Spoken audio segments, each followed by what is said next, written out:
Lo que yo les voy a presentar ahora es una investigación que hice en el 2025 junto con la Fundación Mozilla, y que básicamente trató justamente de mirar cómo se desarrolla el boom de los data centers para la inteligencia artificial en América Latina, enfocado a el tema de Brasil, Chile, Querétaro en México, y también miré un poquito también Uruguay, que ha sido también un tema muy importante en términos como de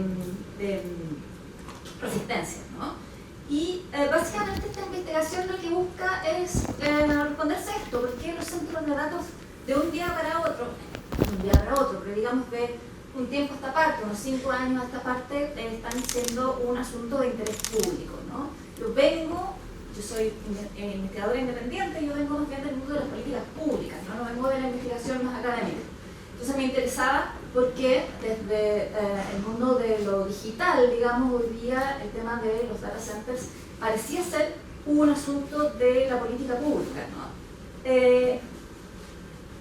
Y principalmente me interesaba qué estaba ocurriendo en América Latina, ¿no? Acá hay un mapa, digamos, de la concentración de centros de datos en el mundo, ¿no? Y uno puede ver claramente que el centro de datos más claro es Estados Unidos. Hoy día concentra más del 50% de los data centers en el mundo. Y luego, en un segundo lugar, está Europa y Asia. Evidentemente ahí está China. Son, digamos, 3 de los grandes competidores de la inteligencia artificial en el mundo, de desarrolladores de sistemas de inteligencia artificial. Principalmente Estados Unidos y China, digamos, ¿no? Europa guarda un tercer lugar un poco honorífico, digamos, pero la competencia está entre China y Estados Unidos, pero efectivamente en América Latina y en algunas otras partes del mundo se están aumentando, ¿no?, la presencia de data centers, especialmente para la inteligencia artificial. Entonces ahí ustedes pueden ver que Santiago de Chile, principalmente en Brasil, Sao Paulo, y Querétaro en México están emergiendo de a poquitito, ¿no?, como hubs de centros de datos. Y también me interesaba el tema porque efectivamente muchos de nuestros países, encabezados por Chile y Brasil, particularmente en América Latina, están desplegando políticas públicas para atraer las inversiones de data centers a nuestros países y a nuestros territorios, ¿no? Y entonces Chile, el año pasado, si no me equivoco, sacó varias guías para que atraer la inversión extranjera, ¿no es cierto?, de data centers. Está esta guía, por ejemplo, que se llama ¿Cómo instalar un data center en Chile?, que es básicamente dar como señales muy claras de las facilidades de inversión extranjera en Chile, ¿no?, en términos de la construcción y despliegue de data centers. Y en Brasil también, ¿no?, actualmente se sigue discutiendo las leyes, los planes, de inversión de data centers en Brasil, incluido, por ejemplo, Redata, que es todo un plan para dar facilidades de inversión en términos de impuestos, digamos, ¿no? Hay exención de impuestos, digamos, ¿no?, para que los data centers se puedan instalar de forma mucho más eficiente para ellos, ¿no?, y eficaz. Y también me interesaba el tema, porque hay muchas investigaciones. Probablemente el día Francisca Skowronich debe haber hablado algo de esto en la mañana, ¿no?, porque ella es parte de este consorcio. Pero hay unas investigaciones muy buenas que salieron este año. Esta es la de agencia pública, y donde efectivamente dan cuenta del nivel de lobby, ¿no?, que están haciendo principalmente las Big Tech en América Latina respecto a la construcción de infraestructura digital en nuestros países, particularmente de data centers. Entonces ahí se ven cosas muy interesantes, por ejemplo, ¿no?, como que Chile y Brasil, ¿no?, tienen un promedio mucho más alto que la propia Unión Europea en términos de reuniones de lobby en los gobiernos, ¿no? Eso me parece súper interesante. Y además te puede mostrar el trabajo que hizo Agencia Pública, cuáles son los temas, digamos, que están discutiendo hoy día en las reuniones de lobby las Big Tech con nuestros gobiernos, ¿no?, particularmente en Chile y en Brasil. Y efectivamente la infraestructura, el medio ambiente, la sustentabilidad y los centros de datos son de los principales temas que se están discutiendo, ¿no? Entonces, toda esta serie como de elementos que estaban ocurriendo me parecían interesantes para mirar. Y entonces sale el proyecto Comosila, que se llama datacenterboom.net, que básicamente, entre otras cosas, es una suerte de catálogo. Lo que hicimos fue investigar qué está pasando con los impactos socioambientales de los data centers para la inteligencia artificial en todo el mundo, pero particularmente también en estos casos de estudio en América Latina, y hicimos una suerte como de catálogo destinado principalmente a las comunidades, pero también a las autoridades locales, más locales, digamos, municipios principalmente, para que cuando el día de mañana, digamos, les anuncie el gobierno central, oye, van a construir un data center en tu vecindario, digamos, tengan un catálogo en cierto sentido para que vean cuáles son los impactos socioambientales que hoy día más se discuten, pero también en la página web, si ustedes la revisan, van a encontrar acciones comunitarias, experiencias, lecciones aprendidas, etcétera, etcétera. Entonces acaban de encontrar varias cosas que son muy interesantes. Primero, que efectivamente, hoy día estamos discutiendo los impactos socioambientales de los centros de datos, no porque los centros de datos sean algo nuevo, digamos, los centros de datos nacen con la digitalización de toda la vida. Lo que pasa es que hace, digamos, unos 5 o 6 años atrás, empiezan a convertirse los centros de datos a las infraestructuras esenciales para la inteligencia artificial. Entonces, más bien, cuando hablamos de impactos socioambientales de los centros de datos, en rigor estamos hablando de los impactos socioambientales de la inteligencia artificial, ¿no? Porque los centros de datos de la inteligencia artificial necesitan mucho más energía para funcionar, consumir mucho más agua, necesitan mucho más tierra, porque son gigantescos, cada vez más grandes, digamos, y por lo tanto tienen no solamente una enorme necesidad de recursos naturales, sino también implican otras consecuencias medioambientales como la generación de CO2, la generación de ruido, etcétera, etcétera, etcétera, ¿no? Que son cuestiones que hoy día las comunidades están en el fondo sufriendo o están siendo impactadas con, ¿no? Entonces, hay 3 cosas que en muy poco tiempo, digamos, ustedes lo pueden ver en la página web, está como súper bien explicado todo, digamos, pero yo me quiero concentrar en 3 cosas que a mí me parecen interesantes en América Latina. Primero, el más obvio, digamos, porque el que tiene, digámoslo así, ¿no? Como más cobertura mediática en América Latina, incluso los medios de comunicación más hegemónicos, que es el consumo de agua de los centros de datos, ¿no? Efectivamente, hoy día la forma para enfriar estas infraestructuras que funcionan con computadores de alta potencia, que trabajan 24/7 todos los días del año, la única forma, digamos, no, la forma más barata de hacerla es a través del agua, ¿no? Y entonces lo que preocupa principalmente es el consumo de agua para el enfriamiento de los data centers de alcance 1. El alcance 1 es el consumo de agua que se hace in situ, ¿no? En el data center. Pero también hay un segundo consumo de agua, que es el de alcance 2, que es básicamente el que se ocupa, el agua que se ocupa para la generación energética, ¿no? Que en muchos casos, ya lo vamos a ver, es energía sucia, energía fósil, y por ejemplo, en el caso del carbón, la cantidad de agua que se necesita para producir energía de carbón es tanto que también, bueno, las grandes tecnológicas, ¿no? Debieran también incluir en su consumo de agua no solamente el que se hace in situ, sino también incluir el que necesita la generación de energía. Pero en particular, digamos, el gran problema o la gran, digamos así, polémica es el consumo de alcance 1, es decir, el consumo de agua que se hace in situ, ¿no? El agua que se retira y el agua que se consume. Prácticamente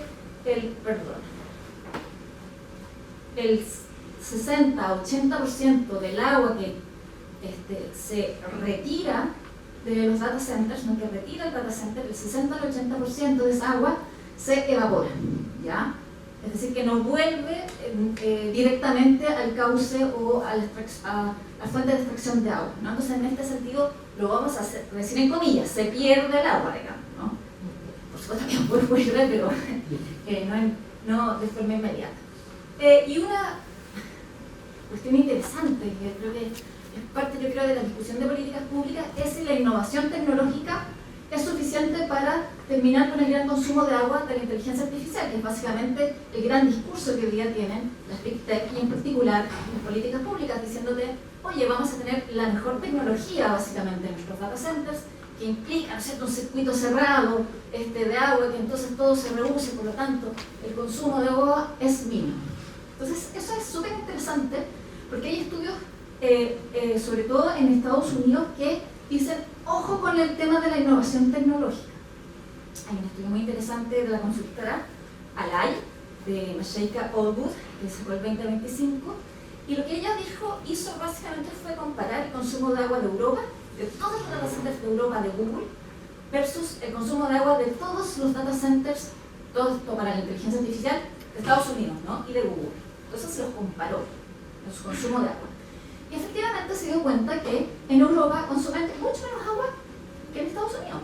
Entonces, ¿cuál es el problema? O sea, ¿cuál es la causa de ello? Y se dio cuenta de que no era necesariamente la causa que uno primero piensa, ¿no? Oh, es que en Europa, bueno, la Unión Europea pide más legislación y probablemente más regulación y cuida los derechos más de las personas que Estados Unidos, entonces por eso debe ser que... No es nada de eso.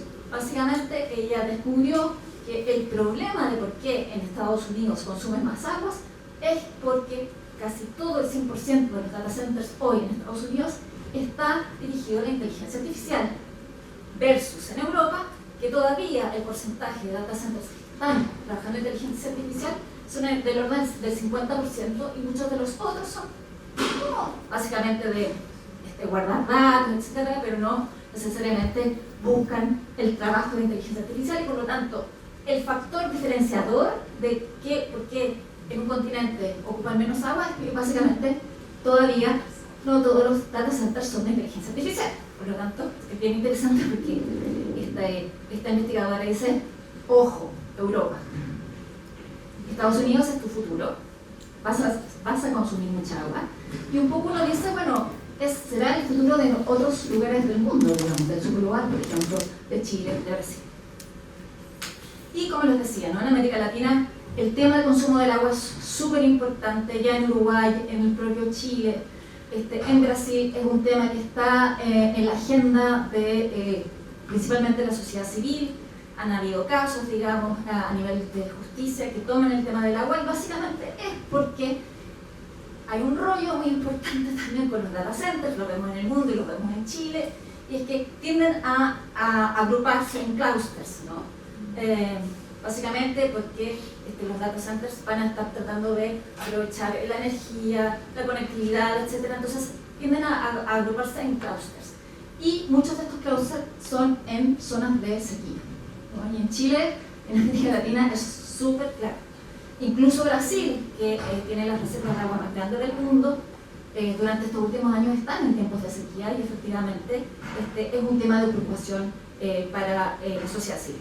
Voy corriendo, no me quiero atrasar, pero otro tema súper interesante que también me parece que afecta a América Latina y que no estamos hablando tanto, todavía no estamos profundizando, pero probablemente va a ser un tema en un par de años, son las presiones en el uso de tierras que significan la construcción de estas infraestructuras gigantes que son los data centers.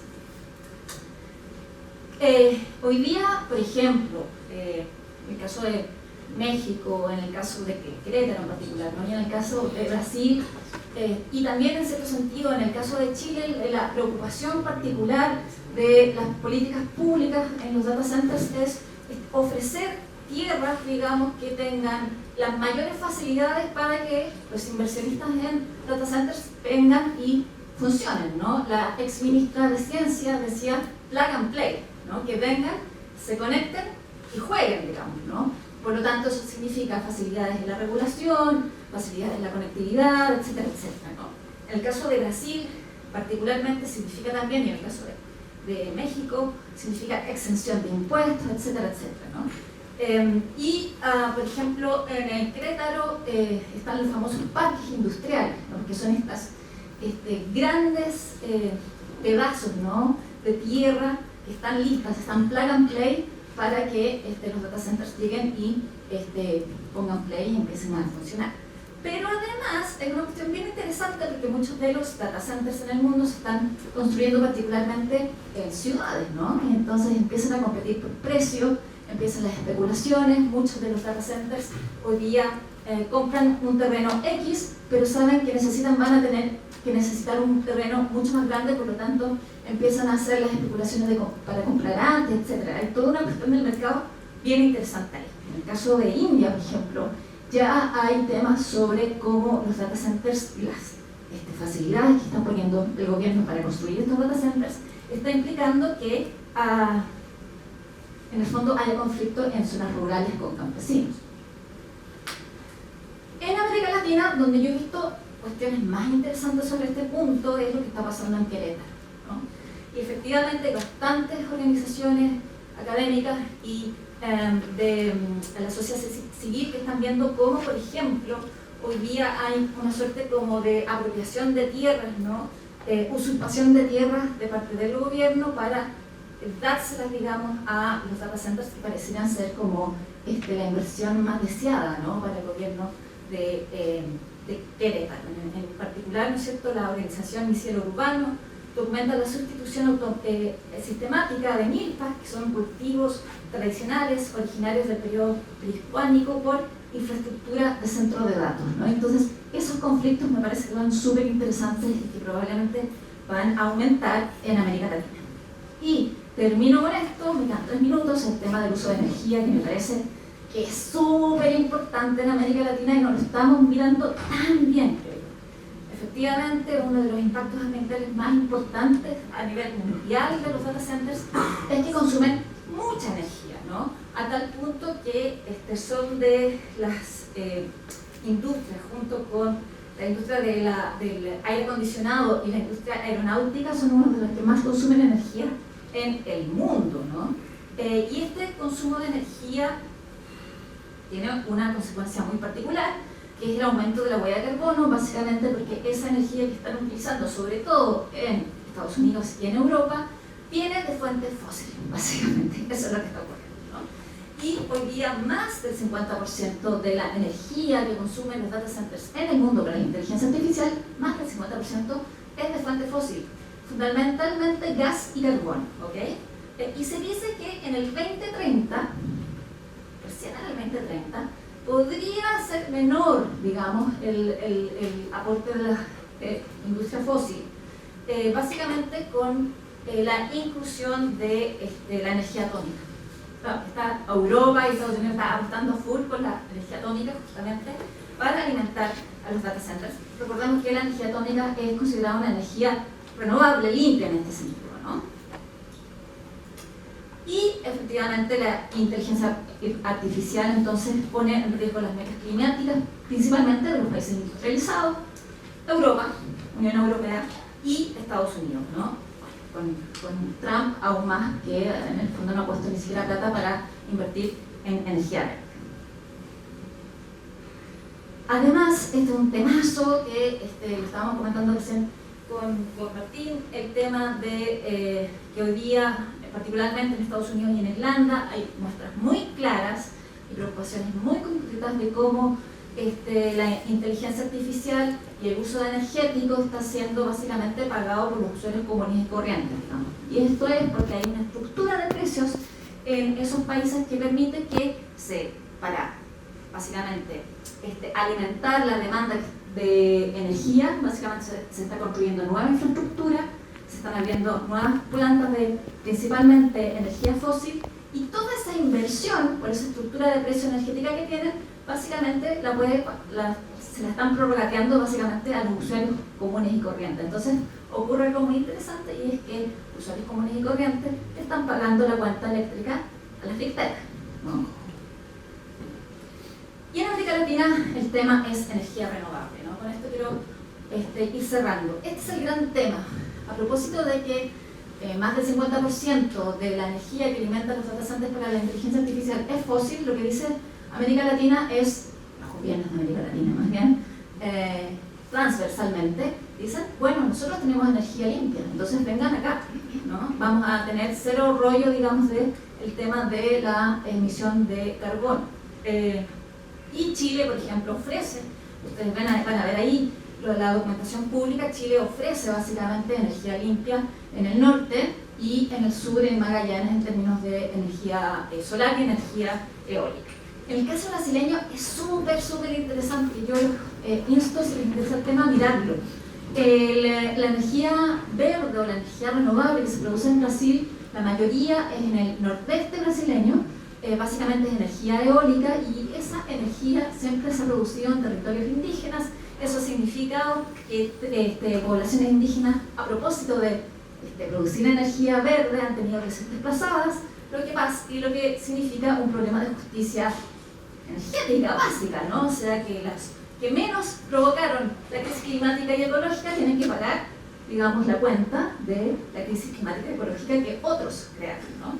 Ahora, lo que está pasando es que, como necesitan tanta energía y tanta demanda de energía verde, aquí en América Latina lo que pasa es una cuestión que hay que estudiar, y es que las productoras, las empresas productoras de energía verde, lo que están diciéndole a las Big Tech y a las empresas tecnológicas es: vénganse acá, en este territorio donde yo tengo mi producción de energía eólica, por ejemplo, en el caso de Brasil, con Casa Dos Ventos, vénganse, les dice, y construyan acá, al ladito, este mega data center. Entonces, la infraestructura digital hoy día tiene una transformación fascinante, porque en el siglo XXI no solamente tenemos cables, qué sé yo, satélites, sino tenemos esta nueva infraestructura que son data centers con infraestructura de energía verde, ¿no? ¿Qué significa eso para la digitalización? ¿Y cuáles son los retos de política pública? No estamos hablando de eso, y es la tendencia que está ocurriendo hoy día en el mundo, particularmente en América Latina. Y termino, eso sí, te lo juro que ahora termino. Es que me parece que no podemos dejar de hablar de esto. O sea, 2026, ¿qué fecha estamos? ¿12? ¿13? Yo ya estoy knockout, digamos, ¿no? Porque si algo bueno ha ocurrido con el 2026, miren, estoy tratando de ser súper positiva, es que hoy día ya no te pueden decir: oye, eres exagerada, baja, niente, como hablas de imperialismo, esto no es tan imperial, esto es distinto. O sea, si esto no es imperialismo, ¿qué, digamos, no? Hoy día, solamente en 12, 13 días del 2026, vemos que efectivamente el señor Trump dice que es el presidente de Venezuela, se apropia del país, quiere apropiarse y hacer de Estado a Groenlandia, etcétera, todo básicamente porque necesitan energía, porque necesitan minerales, etcétera, etcétera. Pues discutíamos el gran tema de Venezuela con Trump, no es necesariamente el petróleo, como se ha dicho, sino más bien los minerales, los metales que son necesarios para la transición energética verde, pero principalmente para la inteligencia artificial, ¿no? Y además ya sabemos que ha vuelto con toda la doctrina Monroe, donde nosotros somos el patio trasero, ya no como una canción, sino como una absoluta realidad. Somos de un hemisferio que pertenece a Estados Unidos, bueno, bla, bla, bla, ya lo sabemos, ¿no? Y este tema ya me parece que es interesante. Por ejemplo, el NICSEC acaba de sacar un libro que todavía yo no lo leo, pero leí una entrevista muy interesante que se llama Silicon Empires, of course, y dice efectivamente que hoy día la inteligencia artificial es, digamos, la gran lucha geopolítica. Compara con la Guerra Fría y dice, bueno, probablemente no vamos a tener esa división del mundo oriental, occidental, digamos, pero sí donde se va a luchar justamente, o donde está la lógica territorial, va a ser justamente esto: la lógica territorial de contención de la Guerra Fría ya no va a ser, se va a ver debilitada, sustituida, y acá está el punto, por una lucha por el control de los principales centros de red, ¿no? Y ahí el tema de los data centers y de la infraestructura y estas nuevas infraestructuras va a ser fundamental. Y esto, este autor lo ve en el caso de Estados Unidos, en el caso de China y Europa, pero la pregunta entonces, desde acá, tenemos que hacernos es cuál hacer el rol en toda esta lucha geopolítica en América Latina, y por lo tanto cuál van a ser nuestro futuro. Muchísimas gracias. Entonces, en esta presentación queremos compartir algunas dimensiones de una agenda de investigación que venimos desarrollando desde hace más de 3 años en torno a la condición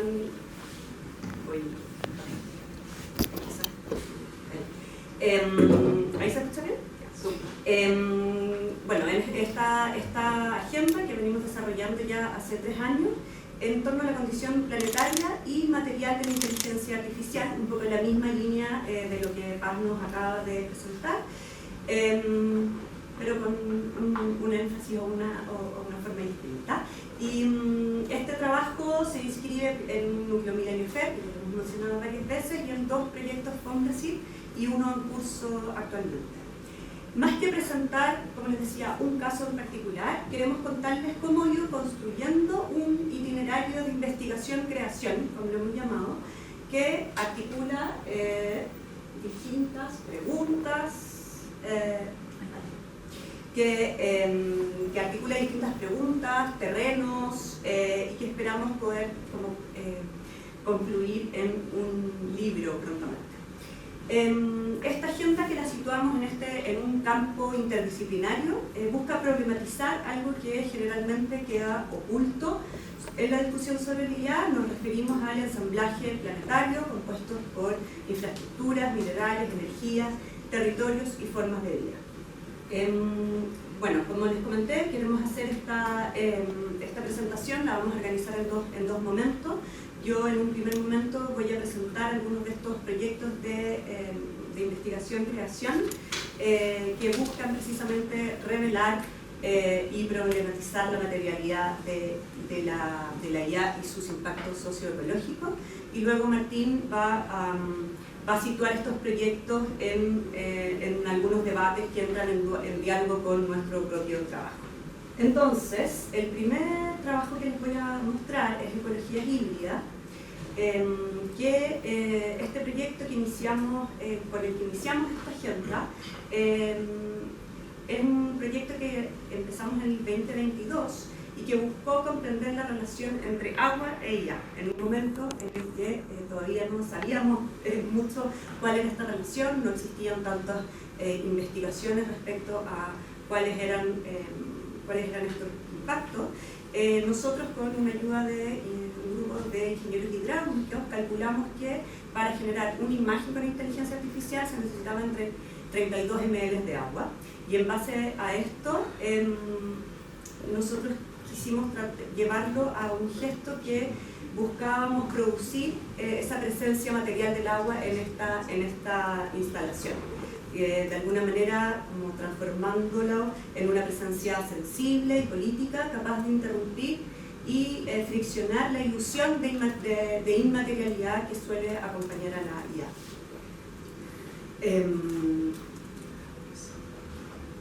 El segundo proyecto,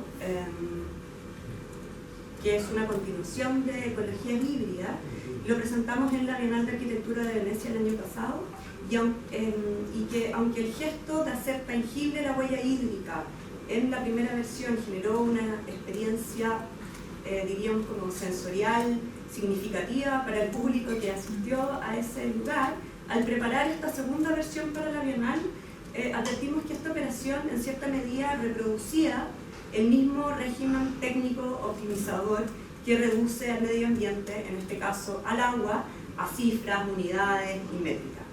Entonces, desde esta constatación surgieron una serie de reorientaciones y preguntas que orientaron esta versión. Aquí lo que quisimos fue convertir la IA en una suerte de aliado y esbozamos un ejercicio especulativo bajo la siguiente pregunta.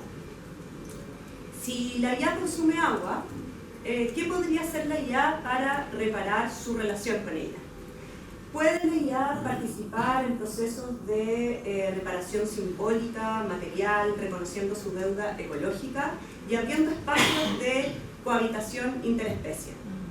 A partir de estas preguntas especulativas comenzamos a buscar formas de poner a la IA al servicio de la inteligencia del agua, buscando provocar una suerte de diálogo entre formas de inteligencia. Para esto, desarrollamos una taxonomía de diferentes dimensiones de la inteligencia del agua. Esta imagen, este video, muestra estas distintas, lo que llamamos como taxonomías, definimos 55 conceptos y creamos una base de datos de textos e imágenes de estas distintas formas que nosotros reconocíamos del agua. Con estos 55 conceptos vinculados, les pedimos a la inteligencia, o sea, los visitantes, gracias a la inteligencia artificial, podían generar distintas visualizaciones e imágenes a partir de estos conceptos. Entonces acá en esta instalación no nos interesaba solamente denunciar el consumo de agua, sino provocar este otro gesto, este gesto de atención, es decir, un intento de subvertir la mirada extractivista que reduce el agua a una simple materia prima, proponiendo en cambio una noción del agua como una entidad viva, dotada de agencia, sensibilidad y memoria.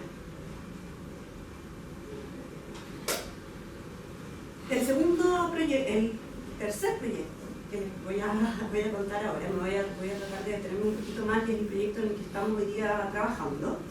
Es un proyecto en torno a las tierras raras. Paz ya ha hecho una pequeña introducción sobre las tierras raras, pero para los que no saben, en Penco también tenemos un proyecto de extracción de tierras raras. Penco es una pequeña ciudad al sur de Chile con una larga historia extractivista, desde la explotación del carbón y la producción de cerámica, incluida la emblemática Losa Penco, hasta la expansión de la forestación industrial que hoy día se encuentra. Hoy Penco enfrenta una fuerte presión geopolítica para aprobar un proyecto de extracción de tierras raras debido a lo que Paz decía anteriormente, la alta demanda global de estos minerales para el desarrollo de las llamadas tecnologías verdes y diferentes componentes de la IA. Estas tierras raras son un grupo de 17 minerales esenciales para casi todas las tecnologías digitales que hoy día se están desarrollando: pantallas, baterías, imanes permanentes, vehículos eléctricos, chips, equipos centrales utilizables en los sistemas de la IA. Aunque no son geológicamente raras estas tierras, su extracción y procesamiento son complejos y geopolíticamente sensibles, ya que existe una necesidad de descentralizar su extracción de China. Sabemos que hoy día China tiene alrededor del 80% de la producción de este mineral. Entonces este proyecto minero en Penco, que lleva más de 10 años en tramitación, ha levantado obviamente muchas controversias. No vamos a centrarnos ahora en estos detalles en esta presentación, pero algunos de ellos, algunos de sus promotores de la explotación de tierras raras representa como una oportunidad de posicionar Chile en el marco global de los minerales críticos. Para las organizaciones locales y las comunidades indígenas, el proyecto supone una amenaza, obviamente, para ecosistemas frágiles, en particular las fuentes de agua y la biodiversidad, y la reactivación de lógicas extractivistas históricas con profundas consecuencias sociales y ambientales que ya ha tenido ese territorio. En esta controversia en Penco se entrelazan múltiples actores, escalas y registros: los minerales críticos y las promesas de desarrollo, la biodiversidad, las narrativas de progreso tecnológico, el ecosistema de Naranjillo, la idea de una cosecha circular, que es la que propone la minera a cargo del proyecto, junto con tiempos geológicos profundos y tensiones geopolíticas contemporáneas. Entonces, todo esto, de alguna manera, coexiste en estos mundos divergentes, y esto plantea un desafío metodológico que nos parece apasionante. Cómo cartografiar realidades que no comparten la misma escala ni el mismo modo de existencia. Para esto estamos desarrollando una cartografía que articula tiempos geológicos ancestrales, industriales y tecnológicos, vinculando la historia local de Penco con infraestructuras globales de la IA.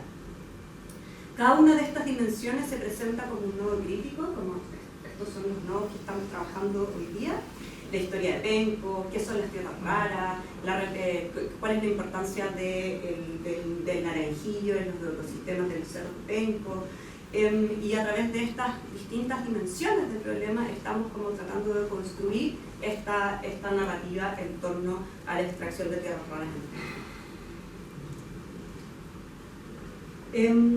Entonces, más que una herramienta solo de representación, estamos trabajando todos estos diagramas como dispositivos para pensar y este entrenamiento como multiescalar, ¿no? Haciendo visible elementos que generalmente suelen permanecer desconectados. En este momento estamos construyendo un sitio web que contiene esta cartografía terrestre que llamamos, que por un lado no tiene un punto de inicio ni recorrido obligatorio, sino que cada nodo permite entrar a esta historia, a esta historia planetaria como desde múltiples entradas, ¿no? Y por otra parte, junto a este sitio web, vamos a trasladar toda esta investigación a un dispositivo curatorial, a una instalación todavía en trabajo, pero interactiva, ya que hace pocas semanas recibimos la confirmación para realizar esta instalación en el Museo Precolombino el próximo año, en junio.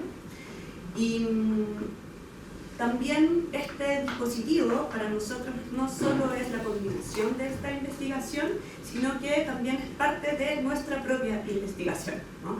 Entonces no se trata de ocupar este espacio para presentar resultados que ya hemos hecho, sino que de componer materialmente relatos y articular dimensiones que suelen permanecer, como habíamos dicho, como dispersas o invisibles. Muy brevemente, esta exposición la llamamos Bajo nuestros pies, y su objetivo es mostrar el rol que tienen las tierras raras en la formación de distintos momentos tecnológicos de la historia de Penco.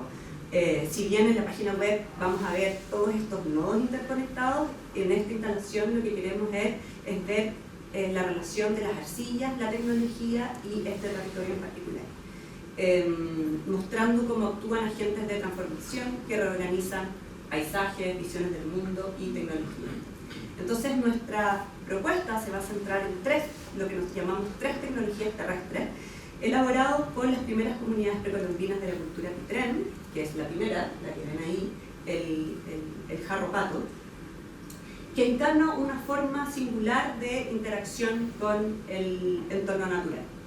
Este jarro pato y la cultura Pitrén hace 1000 años atrás desarrollado esta alfarería con las arcillas desde la que hoy se van a extraer las mismas tierras raras.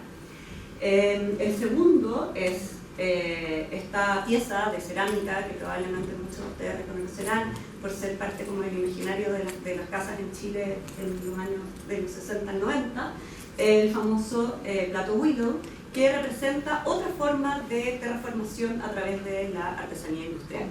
Los Apenco también sacaba sus arcillas para hacer estos platos, ¿no es cierto?, desde esos mismos lugares. Y finalmente nos vamos a detener en la pantalla del computador que de alguna manera para nosotros representa las disputas geopolíticas contemporáneas en torno a la extracción de minerales críticos. Un conflicto que sitúa a Penco dentro de las tensiones extractivas planetarias asociadas al desarrollo del IA. Y antes de darle paso, ya, y Martín nos tendría todo esto. Gracias. Vale. Pasa el... Si no vamos a alcanzar a pasar este caso, porque si no... Vamos a editar el vídeo. Sí, ahora... Contarlo al final. Sí, pero en el fondo ahora lo que queremos hacer es contar un poco cómo estamos conceptualizando esto, cuáles son los debates, para abrir un poco la reflexión. Hay un primer debate que emerge que tiene relación con lo que llamamos el metabolismo planetario de la IA. Entendemos esta noción que estamos trabajando de metabolismo de la IA como un conjunto de flujos materiales, energéticos, territoriales y sociales que hacen posible su funcionamiento, así como las infraestructuras, relaciones de poder y los circuitos que organizan dichos flujos. varios autores han mostrado que la IA se sostiene sobre un doble extractivismo, o un extractivismo ampliado. Por un lado, el que se ejerce sobre los cuerpos humanos, a través de los datos y el trabajo extraído de sus acciones. Yo creo que Milagros va a hablar de eso. Y por otro lado, el que opera sobre los territorios, la energía, los minerales como el litio, el cobre, el cobalto, las tierras raras. Podríamos decirlo de la siguiente manera: cuanto más modernizador, inteligente y liviano se presenta el avance de la IA, más preguntas surgen sobre la terraformación necesaria para sostener este metabolismo, así como la expansión de nuevas formas de extractivismo y de colonialismo digital. Estas preguntas se vuelven especialmente relevantes en la medida que cada vez más encontramos relatos donde los costos ambientales y territoriales del desarrollo de la IA se justifican en nombre de las soluciones futuras que estas mismas tecnologías prometen ofrecer. Conectado con esta idea de metabolismo, nos interesa la relación entre la IA y la noción de planetariedad, discutida por distintos autores como Chakrabarty, Latour y Garris. Al tratar de situar la IA en este debate sobre las planetariedades, nos interesa explorar una mirada menos antropocéntrica, es decir, ir más allá de la comprensión de la IA como una fuerza global, administrada por humanos y para humanos. Esto implica no quedarnos solamente en el análisis de sus infraestructuras, instituciones, imaginarios y modos de gobernanza, que sería la globalización de la IA, sino también abrir preguntas por las condiciones planetarias, geológicas, terrestres, energéticas, ecológicas, que hacen posible su desarrollo. En nuestra reflexión, lo planetario nos invita a reconocer los límites de la IA, en la medida en que esta depende de procesos biofísicos de la Tierra, que son ciertamente intervenidos por la operación humana, pero que nunca pueden ser plenamente gobernados ni reducidos a objetos de gestión humana. Hay, de cierta medida, un exceso o una dimensión inconstruible, tomando la noción de Meillat, donde la producción de la IA no puede reducirse a lo que los humanos podamos hacer. Pensando con este filósofo, Meillat, lo planetario implica aceptar que habitamos un mundo que no nos pertenece, como en la presentación, que no es un objeto de gestión, sino una alteridad radical con la que debemos aprender a coexistir. Situar la IA en estas escalas y temporalidades que nos exceden permite rehabilitar una fuera, como afirma Meillat, volvernos sensibles a la parte irreductible del mundo, a eso que no se deja construir, y abrir formas diferentes de pensar la relación entre tecnología y medio ambiente.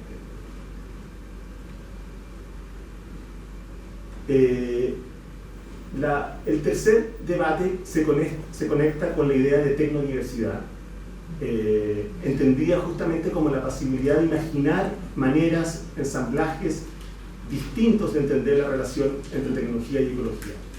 Esta noción nos parece central en nuestro trabajo, ya que nos permite generar esfuerzos parciales de generar artefactos que permitan pensar el desarrollo de la IA desde perspectivas no hegemónicas, descentradas y situadas. Al explorar otras formas de relación entre tecnología y entorno, abrimos la posibilidad de cuestionar justamente la idea de la inteligencia artificial universal. Finalmente, nuestra investigación, y quizá yo creo que la reflexión que cruza nuestro trabajo, se inscribe en un debate metodológico y, por qué no decir, sensible, vinculado a cómo generar artefactos epistémicos, ya sea prototipos, visualizaciones, instalaciones, capaces de sensibilizar y hacer tangible la condición planetaria y terrestre de la IA. Nuestra hipótesis es que la crisis ecológica y tecnológica que atravesamos es también una crisis de percepción, una crisis de las cartografías, metáforas y marcos interpretativos que hemos utilizado para pensar la relación entre medio ambiente y tecnología. El relato de la modernidad nos ha enseñado a mirar la Tierra desde lejos, el globo, el satélite, el modelo. De ahí la proliferación de metáforas como la nube, que refuerza una visión distante, abstracta, desanclada de los procesos materiales, territoriales que sostienen tanto la vida como la tecnología. De ahí nuestra apuesta por terrestrializar la IA. No es un simple cambio de escala, sino un desplazamiento que busca reinscribir los fenómenos técnicos en los suelos, los cuerpos, las infraestructuras y las dependencias que lo hacen posible. El desafío es inventar dispositivos narrativos, estéticos, escénicos, que nos permitan sentir, percibir y habitar de otro modo nuestras tecnologías y relaciones de interdependencia con la Tierra. Más que buscar resolver problemas con estos dispositivos epistémicos desde una lógica problem solving, lo que nos interesa es provocar preguntas, generar nuevos lenguajes y hacer visibles tensiones y problemas. Desde este registro, el diseño, el trabajo con los materiales que mostró Manuela, se convierte también en una forma de indagación. En tanto implica componer, tejer, reinterpretar materiales. Por esta razón, en lugar de entender el diseño como una simple materialización de una teoría preexistente, lo concebimos como un espacio de producción per se de conocimiento. Si la estética o incluso la metáfora suele asociarse a la ilusión en un registro científico duro o a algo secundario, en nuestro trabajo se convierte en un método para prestar atención a las materialidades de la IA.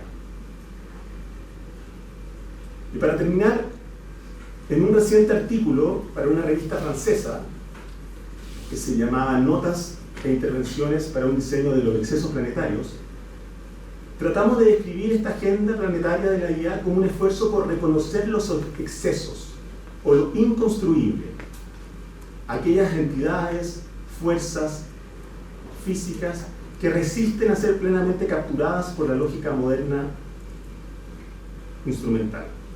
De cierta forma, los trabajos que estamos realizando buscan proponer modos de atención, metáforas, visualidades, narraciones, que reconozcan esta alteridad radical, aquellas fuerzas que no pueden ser absorbidas a marcos manageriales o a las simples materias primas.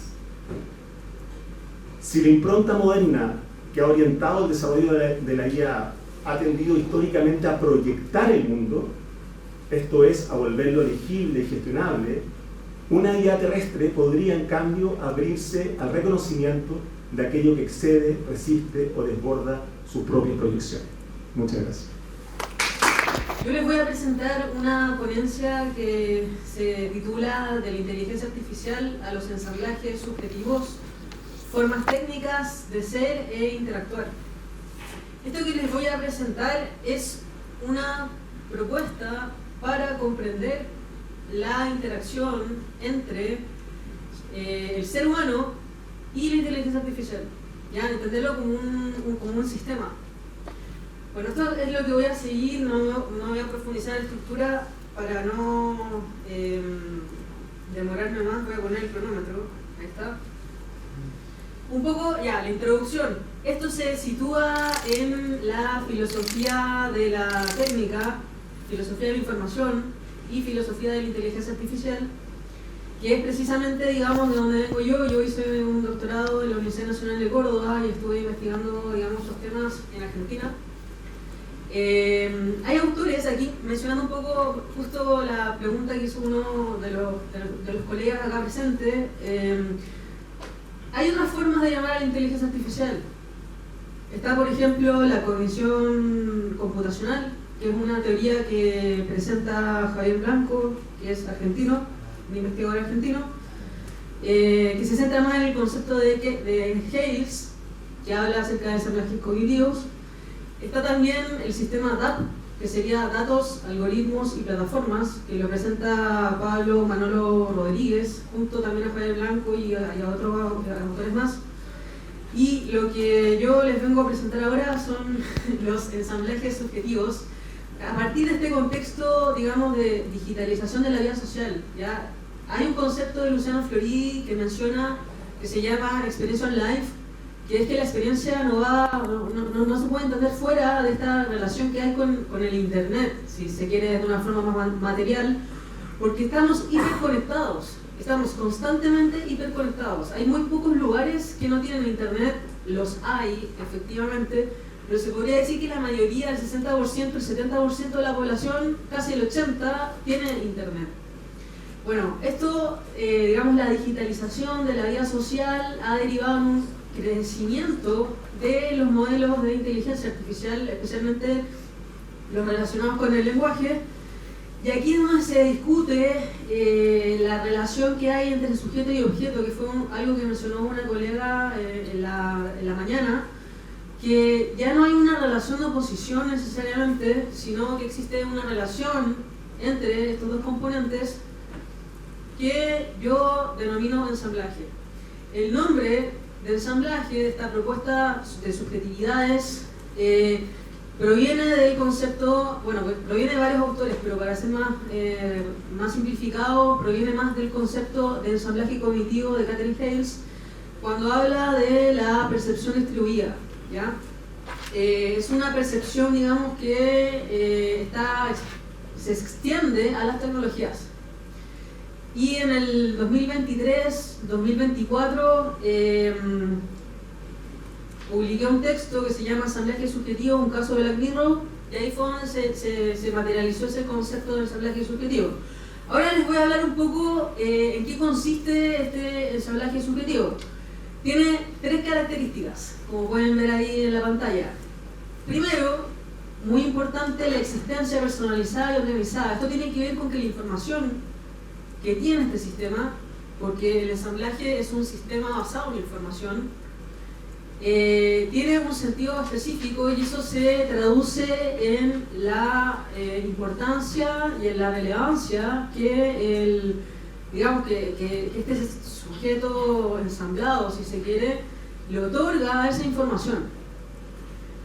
No es información entendida en números o en cantidad, como podría ser desde la teoría matemática de la información, como bits, por ejemplo, sino que más bien una información entendida en términos de performatividad, a lo más parecido a algo que puede haber dicho Simondon, por ejemplo. Luego está el tema del cuerpo, que es muy importante, la materialidad, que sería como la infraestructura de la IA, y la corporalidad en el caso del sujeto ensamblado. Y por último tenemos la operación, y esto sí tiene que ver con Gilbert Simondon, porque Simondon entiende la información como una operación que llega a un receptor específico y lo transforma profundamente. Entonces, en ese sentido, estas, digamos, son las 3 características que tendría que tener un ensamblaje subjetivo. Entendamos ensamblaje subjetivo, que les doy un ejemplo, como por ejemplo cuando ustedes buscan información en una IA, en ChatGPT o en, no sé, Geminis, etc. Aquí hay algunos niveles que tienen que ver con el acoplamiento y con la inmersión. El acoplamiento significa que tiene que ver con cuánto con el tema del cuerpo, cuál es mi impacto con el cuerpo, y la inmersión tiene que ver con la cualidad de la experiencia. Entonces, tenemos un nivel 1, por ejemplo, un ecosistema Apple o un ecosistema Android, donde hay, digamos, yo estoy con mi reloj, estoy con mi computador, y hay un ensamblaje que está ocurriendo en un nivel muy básico de inmersión y de acoplamiento. Distinto es en el caso de la realidad virtual, que sería el segundo nivel, donde la realidad, digamos, externa interactúa con la interna, que sería la interna, como les voy a adelantar un poco, pero sería la experiencia informacional. Por último, tenemos un tercer nivel, que yo lo vinculo más a casos de realidad de ficción o de narrativas, por ejemplo, como es el caso de Atlas, que es esa imagen que aparece ahí en la pantalla, que es una chica, una mujer que tripula una inteligencia artificial, esto es una película, que tripula una inteligencia artificial, y la particularidad de esa experiencia es que tanto la inteligencia artificial como ella sienten lo mismo, perciben lo mismo y crean, digamos, las mismas percepciones. ¿Ya? Es porque está asociado a su sistema nervioso. Cuestión que, digamos, la inteligencia artificial hasta el momento, por lo menos en los casos más concretos, no ha llegado a pasar, con excepción de algunos casos, por ejemplo, los chips etc.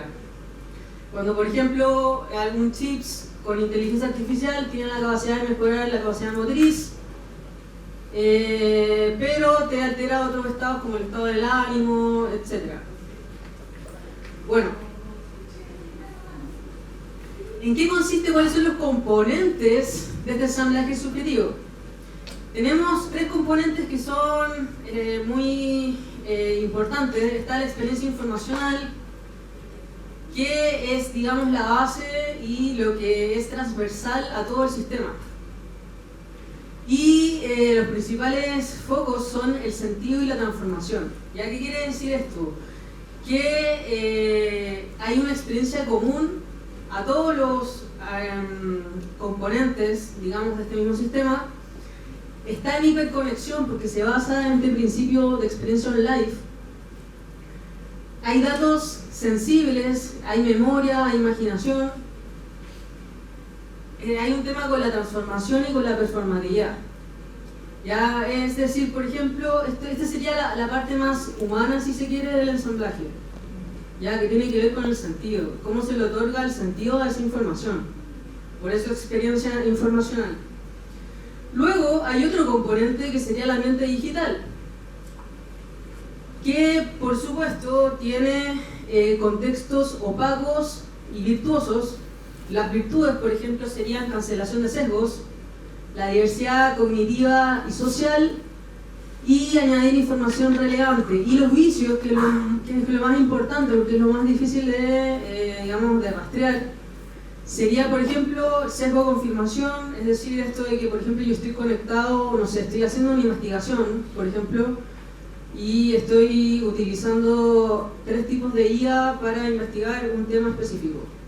Y pregunto lo mismo a las 3 guías diferentes. Entonces va a haber una coincidencia temática, ¿ya? Pero eso no significa que esa coincidencia sea verdadera. Entonces, está también el filtro burbuja y la cascada informacional. Y por último tenemos el artefacto informacional, que sería el lugar donde se encuentra situada, digamos, la inteligencia artificial como un artefacto informacional. Y también estarían, por ejemplo, las plataformas, las tecnologías, etc. Y aquí hay algunas características que son relevantes, como la inmersión, que ya mencionaba anteriormente, la interacción que hay y la adaptación al medio, porque es muy importante que este tipo de inteligencia artificial se adecue a un contexto específico. Entonces, estamos viendo, ya tenemos una estructura un poco más definida de lo que significa ensamblaje subjetivo. Por cierto, el nombre ensamblaje subjetivo viene de la subjetividad, digamos, que es necesaria de entender esto de los procesos de subjetividad, pero entenderlo no como algo que está ocurriendo fuera del sujeto o en oposición al sujeto, sino como algo que está dentro y relacionándose constantemente con el sujeto, que ahora se llama ensamblaje. Ya no es necesario, digamos, hablar de sujeto, sino que se puede hablar de ensamblaje cuando estamos hablando en interacción con inteligencia artificial y con seres humanos. Es lo que algunos llaman como la relación humano-máquina, por ejemplo. Bueno, ¿cuál es la particularidad de este ensamblaje subjetivo? Precisamente es la creación de mundo, que tiene la capacidad de crear mundo y la capacidad de crear identidad. Con respecto a la creación de mundo, me refiero al sistema de creencias, al sentido, a la intersubjetividad y el vínculo que hay con lo colectivo. Esta cosa de que cuando uno habla, por ejemplo, con una inteligencia artificial, te puede convencer, te puedes enojar, puedes tener una acción performativa, emocional, frente a esa inteligencia artificial, y eso, a eso me refiero específicamente con creación de mundo. Y con identidad virtual hay una alegoría que menciona Floridi, que es la alegoría del carro alado, que dice que hay un carruaje que está compuesto de caballos y de una persona que dirige. Y cada caballo tiene, digamos, una personalidad diferente, porque unos son más flojitos, otros son más rápidos, pero aún así llegan a su destino. O sea, hay una unidad que Platón denomina como identidad, digamos, como el alma. En realidad, Floridi lo llama identidad, y en este ejemplo es importante para hablar del tema de la identidad virtual ver la particularidad de las fuerzas multiagentes, porque la identidad que compone este ensamblaje subjetivo está compuesta de muchas direcciones, o sea, no solamente una. Hay autores que hablan acerca de la multiplicidad del yo, que hablan que esto surge a partir de conexiones por internet, por ejemplo, con plataformas específicas. También dicen que la intimidad del yo se externaliza y se ve, digamos, en las plataformas, y que, por cierto, hay una coherencia colectiva en el sentido de que el colectivo, por ejemplo, en los posts o no sé, en los comentarios, cuando uno ve algún artefacto, el colectivo va como creando una realidad que está asociada a una identidad específica. Entonces, este ensamblaje subjetivo tiene la particularidad de crear mundo, pero al mismo tiempo de crear la identidad propia del mismo ensamblaje. Y esa identidad es muy importante que se crea a partir de, digamos, los otros ensamblajes, a partir de las otras con las otras interacciones. Entonces, para ir cerrando, porque me queda muy poco tiempo, hay algunas cosas que, bueno, esto, como ya lo pudieron observar, no tiene mucho, o sea, no tiene, digamos, un campo práctico por ahora, como se han tenido, digamos, varias charlas de hoy, que es muy rico eso, por supuesto, pero es más bien teórico. Hay una cuestión de que este tipo de ensamblajes, este tipo de interacción que hay, esta interacción técnica, puede dar camino a estudios de ética, por ejemplo, y de normatividad. Porque en el caso de las ciencias sociales es importante, yo pienso, instaurar el concepto de ensamblaje, porque así es más plausible poder comprender cómo es que interactuamos con las inteligencias artificiales y con las tecnologías digitales en general. Y también esto tiene un valor, digamos, ontológico, en el sentido de que la interacción, el producto de esa interacción, tiene un sentido real, independiente de que sea algo simulado. Más allá de si es simulado o no es simulado, tiene un valor para la persona que crea ese contenido y para las personas que lo ven, que lo pueden potenciar. Y ahí me da solo una cita de Chalmers que dice que los objetos reales son, o sea, los objetos virtuales, perdón, son objetos reales. Le da un valor ontológico a la realidad virtual, en ese caso, que él está investigando la realidad virtual. Bueno, eso, muchas gracias.